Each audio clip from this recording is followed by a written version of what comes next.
네, 자, 아까 예고해 주신 대로 2부 가도록 하겠습니다. 너무 기다렸습니다. 너무 기다렸습니다. 네. 아유씨, 정리가 안 돼. 자, 일단 선관위가 이번에 스스로 자해 행위를 해가지고 자해 행위를 해갖고 선거를 방해해갖고 지금 분란을 일으켜 보려고 했던 것 같아요. 주범들은 다 사퇴라는 이름으로 빠져나가고 좀 남아있는 사무국 직원들이 다 잘못한 거라고 몰고 가고 있는데 헌법기관이라고 하는 선관위가 그동안 받은 특혜에 비해서 한 일이 너무 관리가 개판이었다는 게 드러나고 있습니다. 일단 이번에 여러 가지 그 추가로 나오고 있는 비리 뉴스 먼저 정리를 좀 해보겠습니다. 네. 자, 전주시 완산구 중화산 1동 제3투표소 같은 경우에는 투표록에 투표소 명의 제1투표소로 잘못 기재되는 바람에 데이터가 중복 입력이 됐다고 합니다. 유권자 1104명의 표가 시스템상에서 사라졌지만 선관위는 총 투표수 조율 과정에서 이걸 바로잡지 못했다고 합니다. 자, 개표 다음 날 새벽 3시쯤 오류를 인지하고 도지사, 시의원 등 5개 선거의 데이터를 수정을 했지만 정작 교육감 선거 데이터는 수정을 또 빼먹으면서 교육감 선거에서만 1104명의 민심이 완전히 증발하는 결과를 가져왔고요. 이게 실제로 투표 무효가 돼야 될 매우 중대한 사안입니다. 그렇죠. 투표는 한 표도 국민의 소중한 의견 개진을 한 증거이기 때문에 함부로 사라지거나 훼손되거나 또는 멸실됐을 경우에는 법적으로 책임을 져야 됩니다. 근데 1000표가 날라갔어요. 1000표가. 더 기가 막힌 건 그 이후 대응입니다. 이 중대한 오류를 완산구 선관위가 전북 선관위에 넘겼지만 6일 현충일 휴무와 7일 고위 관계자의 조퇴 등을 핑계로 최고 결재권자인 전북 선관위원장에게는 사고 발생 5일이 지나서야 보고가 됐고요. 더욱이 사라진 표를 더해도 당락에 영향이 없다며 해당 후보들에게는 이 사실을 알리지도 않았다고 합니다. 야, 휴일. 와우. 네. 와우. 뭐 어쩌라는 거예요, 이거? 아니 뭐 선관, 투표를 취미로 하니? 와. 슬렁슬렁 하면서 아니, 매일매일 투표하는 것도 알바로 아니잖아. 투표를 관리하는 거야? 투표 거의 2년에 한 번씩 있는 꼴인데. 그리고 아니 당락에 지장 없으니까 와, 그냥 이것들이. 없던 일로 합시다 이러면 아니 그 투표를 굳이 왜 해? 딱 봐서 잘생긴 사람 몰아줘야 가위바위보에서 가위바위보에서 이긴 사람이 갖고 가면 끝인 거지. 근데 너무 휴무에 좋게? 충격적이에요. 이거는 아니 진짜. 이거는 이런 사태가 일어나는 것도 문제지만 여기에 대응하는 태도 자체에 더 큰 문제가 있는 거예요. 이러면서 나의 소중한 한 표는 절대 아무 문제 없이 안전하게 지켜졌겠지? 이젠 그런 마음을 들 수가 없게 되는 상황이 나온 거잖아. 그리고 이런 사안이 생겼는데 5일간을 방치를 하고 뭉갰다는 소리죠. 뭉갰다는 거고 아니야, 나중에 아니야. 가갖고도 뭉갠 게 아니고, 아유, 어떻게 우리도 일하고 싶었는데 중간에 빨간 날이 꼈네? 아이고, 중간에 보고하려고 했는데 고위 관계자님께서 조퇴를 하셨네? 아유. 아니 일반적인 사기업이나 은행이나 공무원이 이런 짓을 했다고 생각을 해봐봐요. 무조건 문책이야, 이거는. 그런데도 얘들은 보너스 받는다잖아. 뭘 잘했다. 이 미친 새끼들이 선거가 시작되기 전에 보너스를 개정을 해갖고 사전에 지급을 했어요. 선거 관련돼갖고 선거 보너스를 사전에 지급을 했어. 보너스를 받고 휴직을 내갖고 일을 하러 안 나왔어요. 이 개새끼들은. 이게 말이 되는 얘기입니까?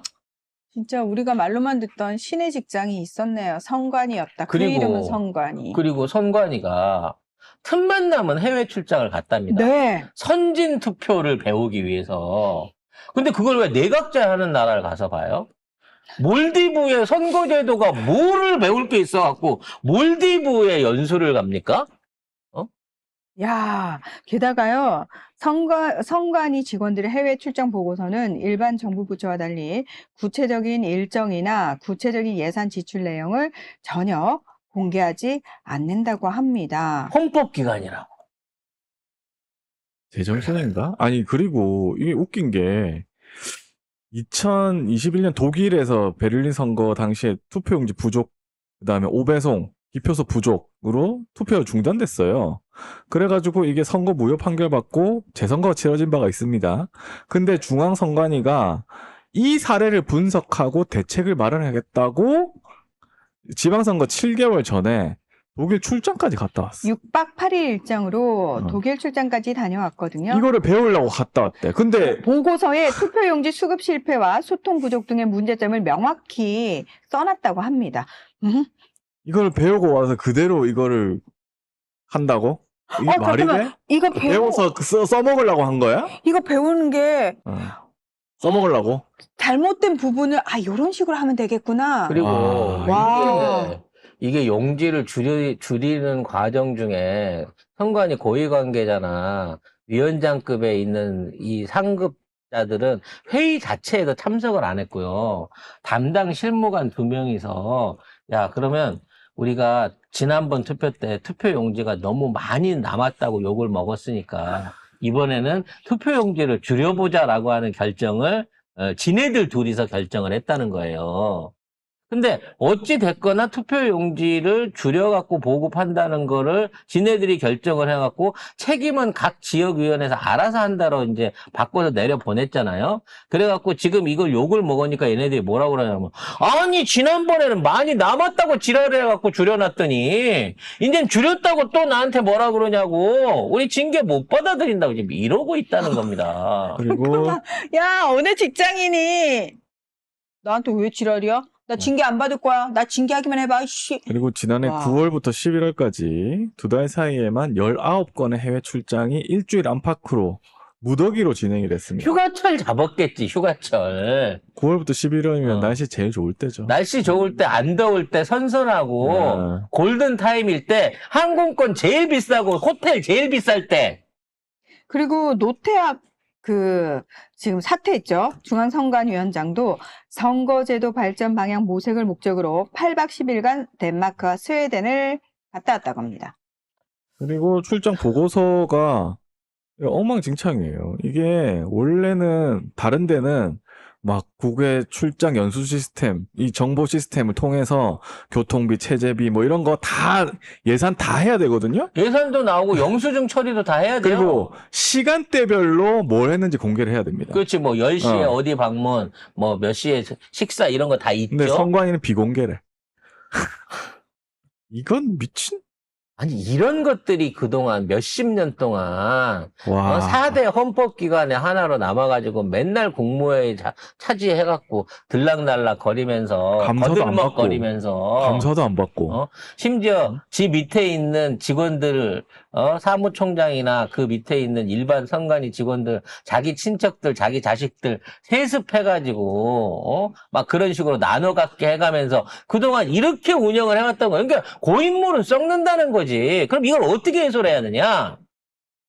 탄핵 소추를 해야 된다는 거예요. 헌법으로 가야 되는 거예요. 왜냐면 얘네가 헌법기관이기 때문이기 헌법기관이니까 일반적인 징계만 할 수 있는 게 아니라 탄핵 소추를 할 수 있다는 겁니다. 그래서 이번에 선거위원장 노태학 이하 65명의 선거관리위원회 위원들을 탄핵 소추를 하자라고 하는 청원이 시작이 됐다는 거예요.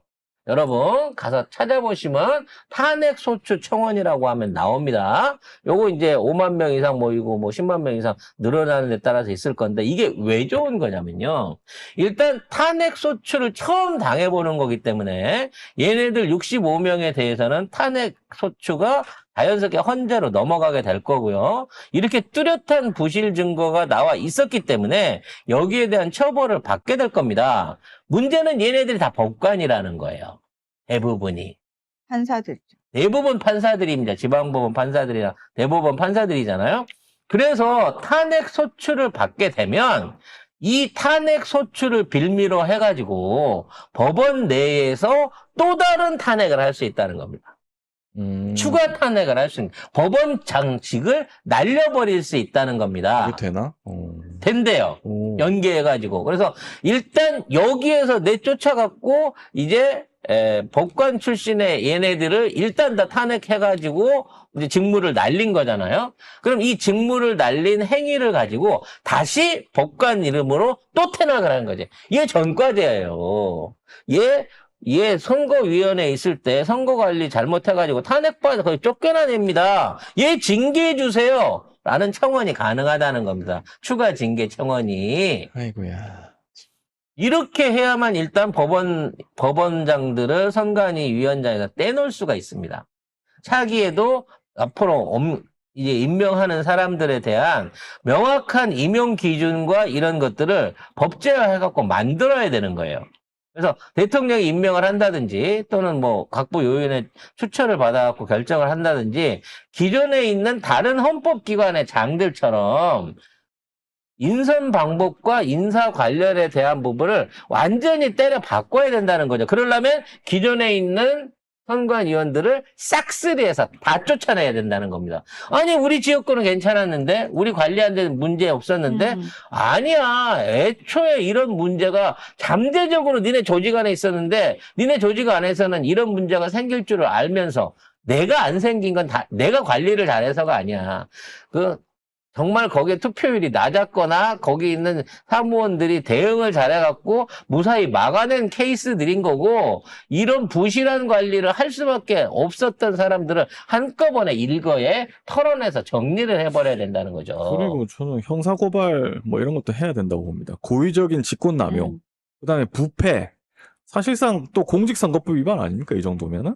그리고 이와 같은 부패 그러니까 사적으로 뭐 출장비를 이렇게 유용을 했다든지 이런 부분에 대해서 수사 대상으로 넘기고 특별 감사를 해야 됩니다. 감사는 또 못 받게 돼 있어 또.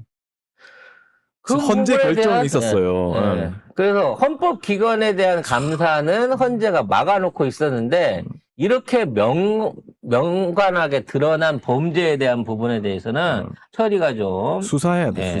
수사와 처벌이 반드시 뒤따라야 되는 거고요. 그냥 징계, 정직, 뭐 감봉 이런 걸로 끝나는 게 아니라 위원장에서 물린 다음에 그 부분에 본업이 판사라고 하면 얘가 판사 본업을 하면서 이와 같은 잘못을 저지른 거에 대한 판사로서의 법적 책임도 져야 된다. 요 방향으로 몰고 나가야 된다는 것이죠. 관련해서 이제 재선거를 해야 되냐 말아야 되는 부분에 대한 논란들도 계속 올라오고 있습니다. 아직까지 재선거를 하자라고 했던 적은 없어요. 왜냐하면 선거 자체를 법적으로 무효화시키는 법안은 아직까지 발효된 적이 없습니다. 그리고 하려면은 오세훈이 사퇴하면 됩니다. 그건 개인적으로 사퇴한 다음에 하면 되는 거, 그건 보궐이 되는 거고요. 선거 자체를 무효화하자라고 하는 형태의 법적 결정은 내려진 적이 없기 때문에 이건 재선거의 문제가 아니고 이 부분에 대한 책임을 지고 선거를 같이 하자는 여야의 일종의 합의가 필요한 겁니다.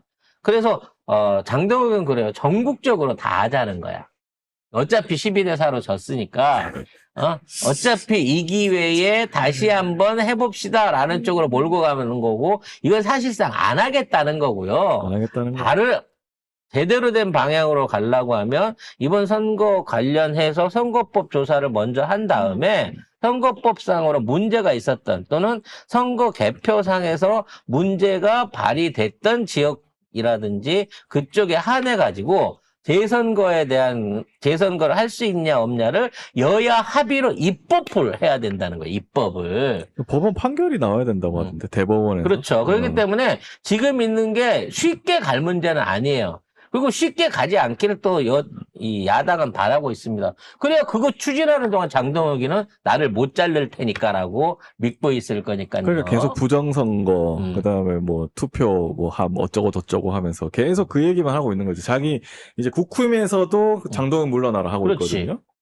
근데 그거 못하게 하려고 더 세게 주장하는 거예요. 선거 결과의 패배를 책임지고 양쪽에서 물러나라는데 아니 둘이서 선거를 했는데 둘 다 졌다 그러면 누가 이긴 거야? 조국혁신당이 이긴 거야? 진보당이 이긴 거야? 조국혁신당도 양쪽이 다 졌다고 알리면 조국 대표가 선거에 책임지고 물러났죠. 정청래 대표한테도 물러나라고 지금 민주당에서 하고 있죠. 그러면 그다음에 대한민국 선거는 이번에 다 졌네? 이긴 사람이 없어. 이긴 사람이 아무도 없네?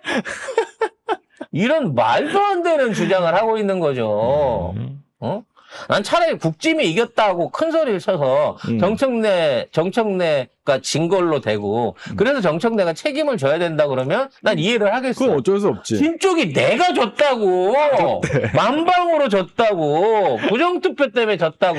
근데 서울시는 지들이 이겼어. 어? 부정투표에서 이긴 건가? 부정투표에서 서울 대구를 이긴 거예요, 지들은. 미치겠다. 왜? 거기만 투표 용지에 문제가 발생한 거잖아. 당락이 좌우될 만큼의. 모질이들 진짜. 아무튼 요런 사안들은 지금 우리가 잘 판단하고 이용하기에 따라서 꽃놀이패입니다. 억압할 수 있는 게 너무 많아요. 지금 오세훈이 뭐라 그러는 줄 아십니까? 서울시에 나와가지고 국토부가 우리가 갖고 있었던 이 부실 시공에 대한 자료를 민주당 쪽으로 넘긴 게 의심이 된다. 그거부터 조사를 해야 돼. 이러고 있어요. 말이 되는 소리야. 철근을 빼먹은 게 문제가 아니라 우리가 철근을 빼먹었다는 사실을 은폐했던 사실을 국토부가 민주당한테 전달한 게 이게 문제다. 이거를 조사를 해야 된다. 이러고 있는 겁니다. 안 되는 조직이 하는 겁니다. 뭐 안 되는 조직이. 이 새끼 누가 말했어? 자기가 잘못된 게 새 나가면 누가 새 나간지 그런 것만 찾는 그거부터 조직이 놈들이야. 있잖아. 내부 고발자부터 찾아내고 유출자부터 찾는 습성인 거 아니에요. 근데 이번에는 6개월 동안을 부실을 감춰놓고 부실을 감춰왔던 거를 외부로 흘린 게 범죄다. 그놈이 범인이다. 오세훈은 이렇게 말하고 있는 겁니다. 오세훈은 뭐 선거법으로 날아갈 것 같은데 보니까. 그러니까 이거 명태균이는 확실하게 보내겠다고 자신을 갖고 있는데 그것도 이제 이달 25일에 30일 돼야지 1심 판결이 나거든요. 뭐 항소하고 어쩌고 이지랄 하면 아마도 연말까지는 끌고 갈 수 있을 것 같아요. 그때 가서 잘릴지 아니면 선거법으로 잘릴지 아니면 부실 시공 관련된 책임으로 잘릴지 이도저도 아니면 민주당 그 시의원들이 못 살게 굴어가지고 못 하겠다고 지스로 울면서 던지고 나갈지는 모르겠습니다만 제가 보기에 최소 서울시하고 대구시만큼은 보궐선거를 해야 될 가능성이 올해 안에 보궐선거를 10월 달에 하게 될 가능성이 높지 않나라고 예상을 해봅니다.